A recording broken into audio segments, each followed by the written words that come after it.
Hey everyone, Nigel and Luke here, and welcome to another edition of Crimes of the Week International.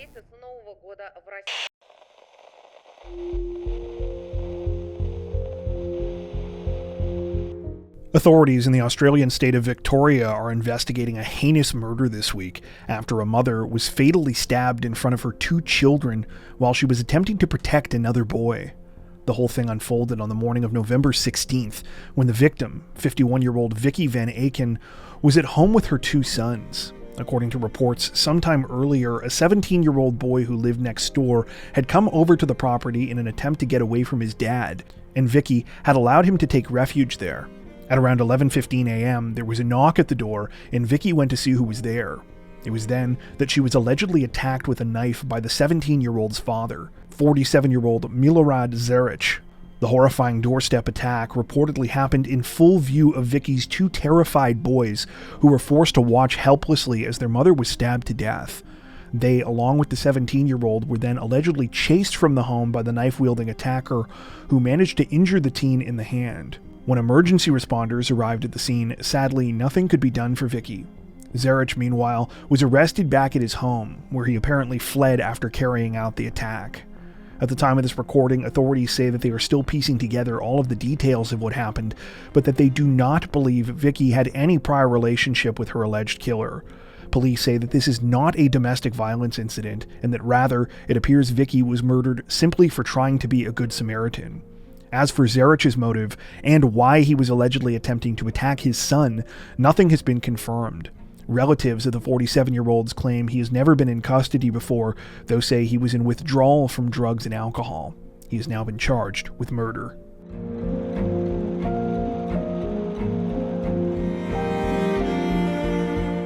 Authorities in the Brazilian city of Rio de Janeiro say that a 34-year-old man is in custody this week after he allegedly beat his own mother to death inside of her apartment just hours before she was supposed to celebrate her birthday.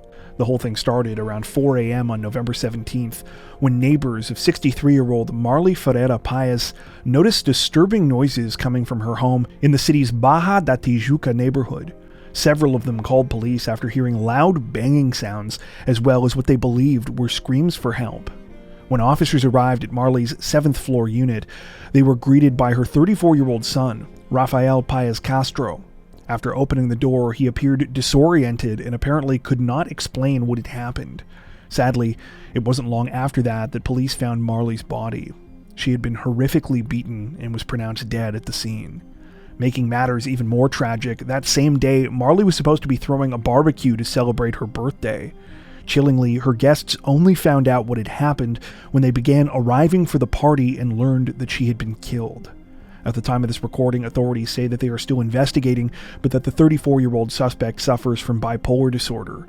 They say they believe he beat his mom to death in a fit of rage during the middle of a mental health crisis.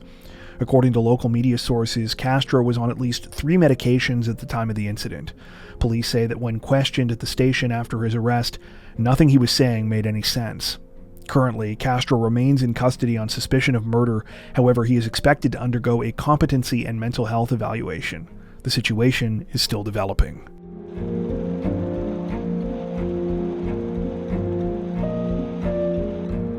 Authorities in the Argentine province of Santa Fe released a tragic update in the disappearance of a 20-year-old woman this week, announcing that her remains had been recovered 16 days after she vanished without a trace. If you're a regular viewer of our Crimes of the Week International series, you'll probably remember that in our last episode, we covered the story of Sofia Delgado. Sofia was last seen on the night of October 30th when she left her home where she lived with her sisters and niece in the town of San Lorenzo. At the time, it was believed that Sofia was just going out to run a short errand.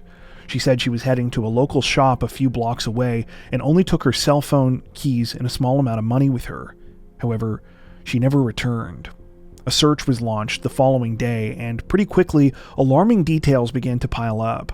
Sofia's cell phone abruptly disconnected at around 11:20 p.m. the night she went missing, and no CCTV footage of her could be found on cameras near her home. If you'll recall, following a series of raids at a number of properties, the most disturbing evidence of all was uncovered. This included women's clothing, hair, and traces of what appeared to be blood, which had been wrapped in sheets and hidden in a tank inside of a bathroom storage area in one of these residences.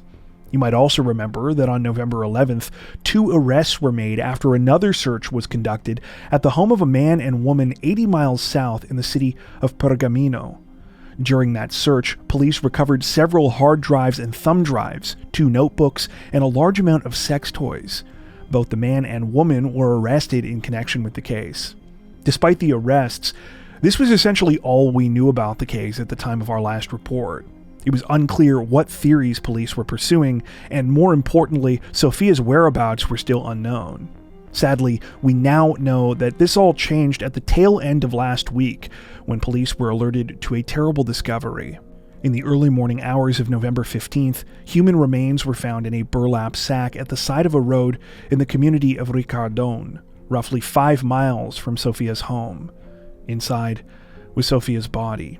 Her hands and feet were bound, and the sack had apparently been filled with thermal insulation. Though the remains were in an advanced state of decomposition, following an autopsy, authorities announced that she had likely died of mechanical asphyxiation.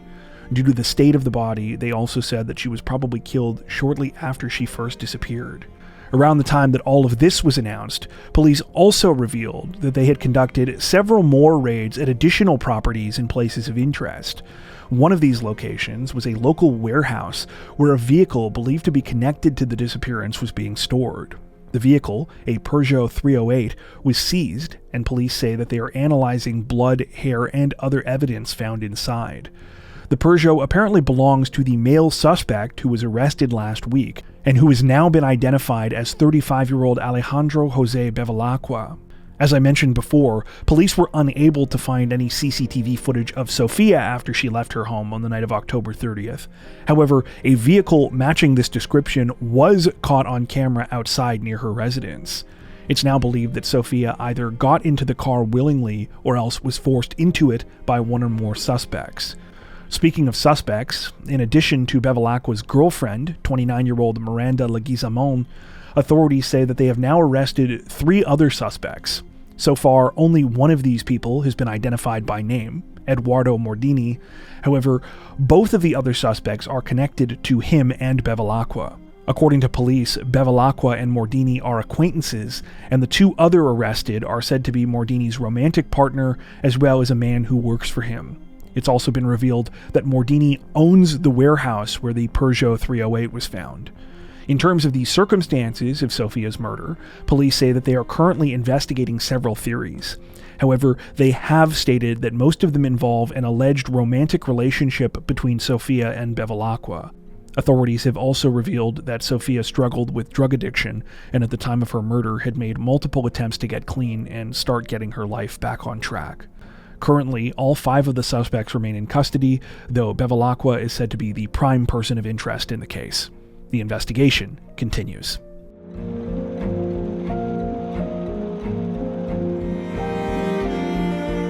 Representatives from England's Northamptonshire police say that they are hunting for a suspected killer this week, after it's believed he brutally murdered his wife and left her body in an abandoned vehicle before fleeing the country to escape responsibility for the crime.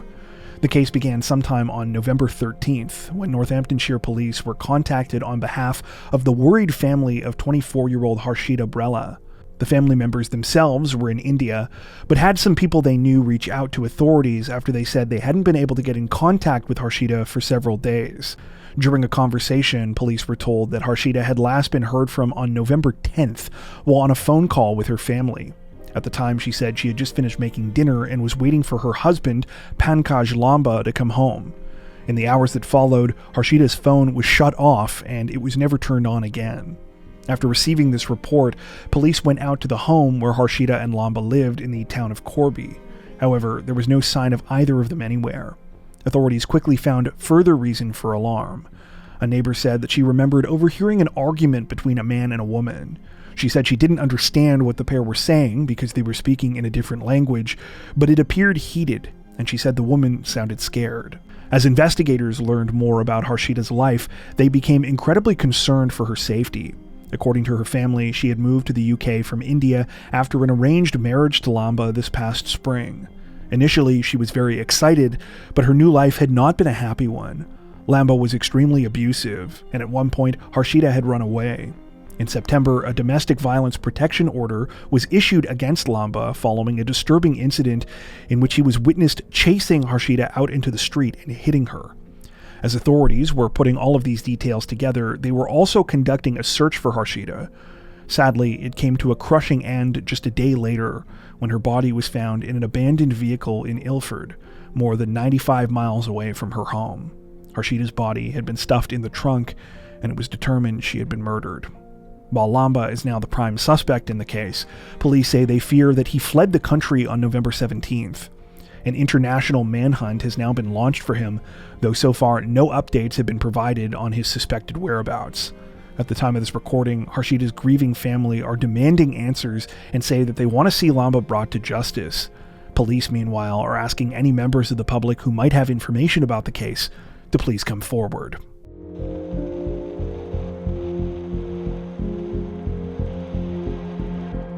Authorities in the Indian state of Gujarat say that a group of security guards got quite the surprise recently after they thought they had pulled off the perfect crime, only to be foiled by a single mistake that turned out to be incredibly consequential.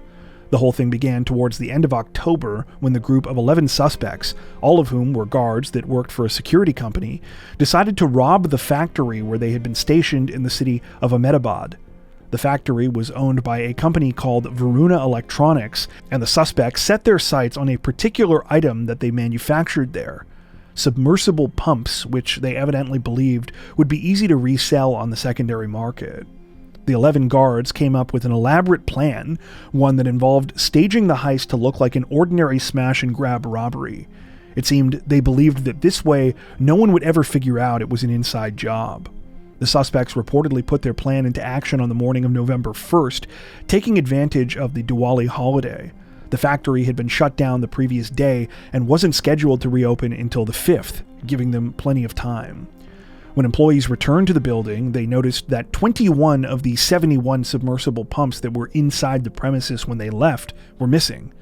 As they looked around, they discovered shattered windows, and at first, it looked like the suspects' plan had worked.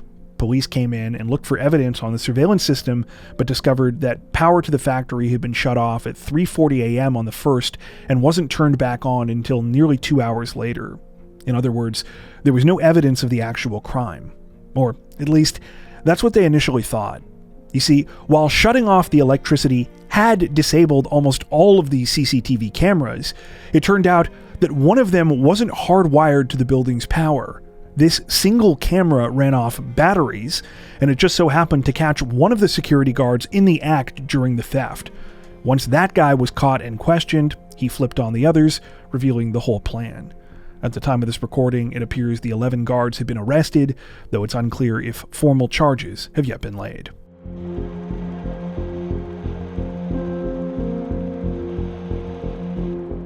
Authorities in Japan's Kanagawa Prefecture reportedly found themselves in the middle of quite the disturbing incident this week after they arrested a suspected pervert, only to realize the situation was even more concerning than it initially seemed. The whole thing started on November 17th, when the man in question, 55-year-old Tomohiro Suzuki, was caught while allegedly taking voyeuristic photos at a game center in Tokyo's Shibuya ward.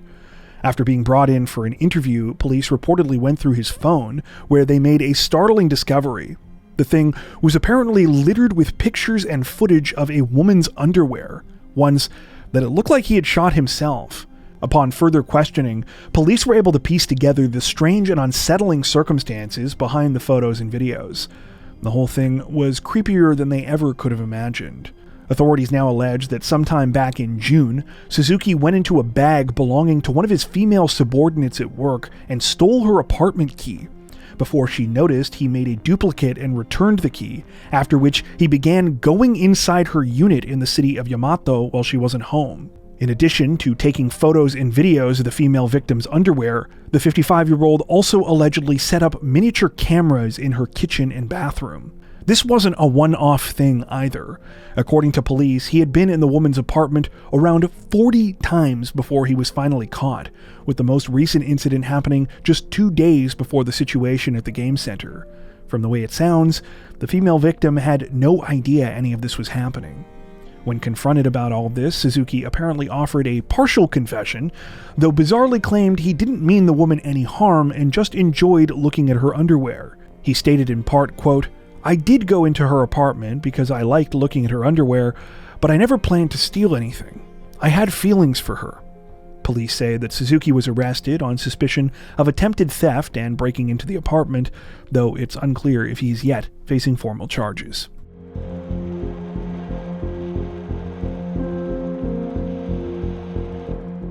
Authorities in the French department of Haute-Savoie say that they are piecing together the details of a horrifying tragedy this week, after a mother and school teacher allegedly murdered her 3 children before going on the run and being discovered dead herself.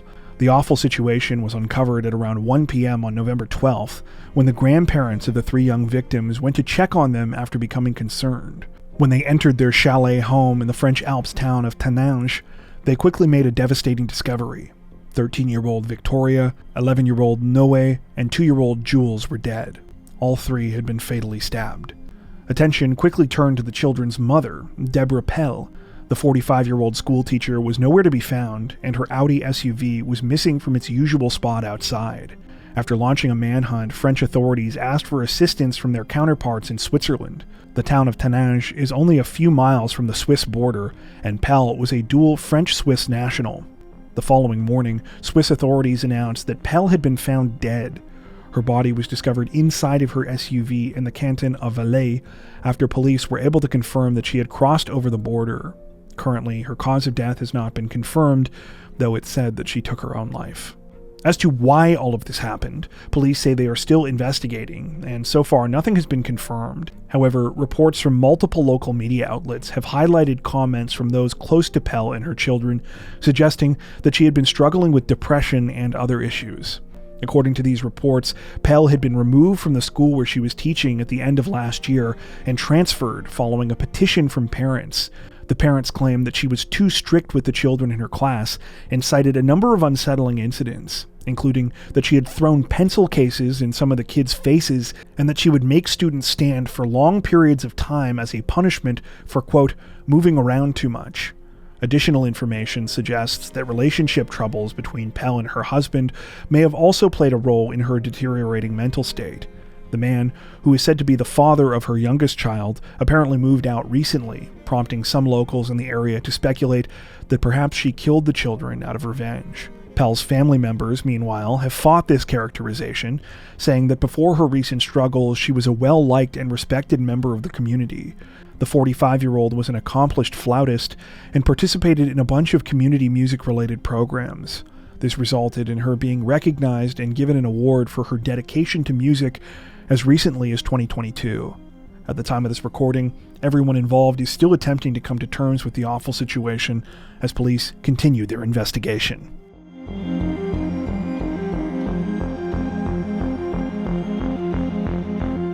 At least 8 people are dead this week and more than a dozen others are injured following a disturbing knife attack on the campus of a Chinese vocational school, a crime that was allegedly carried out by a disgruntled former student. The incident unfolded on the evening of November 16th at the Wuxi Vocational Institute of Arts and Technology in the city of Yixing. It began when the suspect, a 21-year-old man identified only by the last name of Xu, arrived at the school armed with a knife. At around 6:30 p.m., he reportedly began stabbing people at random. The rampage doesn't appear to have lasted very long. However, it was devastating nonetheless. By the time police stopped Xu and placed him under arrest, at least 8 people were dead and 17 others were wounded. According to local media, Xu confessed to what he had done immediately after he was taken into custody. The motive was likewise uncovered very quickly. Xu was apparently a former student there and carried out the awful crime to express his frustration and anger with the school. It's reported that he had finished his education there earlier this year, however, he failed to graduate and receive his diploma because of poor exam performance. Police also say he was unhappy with the compensation he received for an internship after completing his program. If you're a regular viewer of our Crimes of the Week International series, you'll know that this incident comes on the heels of another horrifying act of public violence which occurred in China just days earlier. That incident, which took place in the city of Zhuhai and involved an SUV ramming into innocent people at a sports venue, claimed the lives of at least 35 people. This and other recent acts of violence in China have increasingly led to conversations online about crimes that have been called, quote, taking revenge on society. Many have suggested that the government needs to pay closer attention to mental health treatment and resources, as well as the growing gap between rich and poor in the country. However, as we've mentioned several times on this channel, many of these conversations are being heavily censored and cracked down on by the Chinese government. One source we came across provided the example of a professor from Fudan University who wrote a short essay on social media in the aftermath of the school stabbing attack. The professor wrote in part, quote, "It is important to establish a social safety net and a psychological counseling mechanism, but in order to minimize such cases, the most effective way is to open public channels that can monitor and expose the use of power." By the following day, his and thousands of other posts relating to the incident had already been removed. At the time of this recording, the 21-year-old suspect remains in custody. Before we wrap up, we'd like to take a second to give a huge shout out to everyone who has made it this far into the video. Seriously. Thank you so much for watching. If you found today's upload interesting and informative, we'd be honored if you'd consider liking and subscribing, as well as hitting the notification bell and selecting all notifications to stay up to date with our latest releases. If you're looking for additional ways to help support the channel, we'd love to have you join us over on Patreon.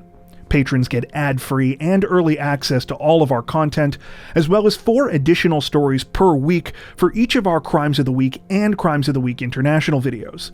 You can learn more at patreon.com/crimezone, where you'll also find some of the fine folks whose names are currently on screen.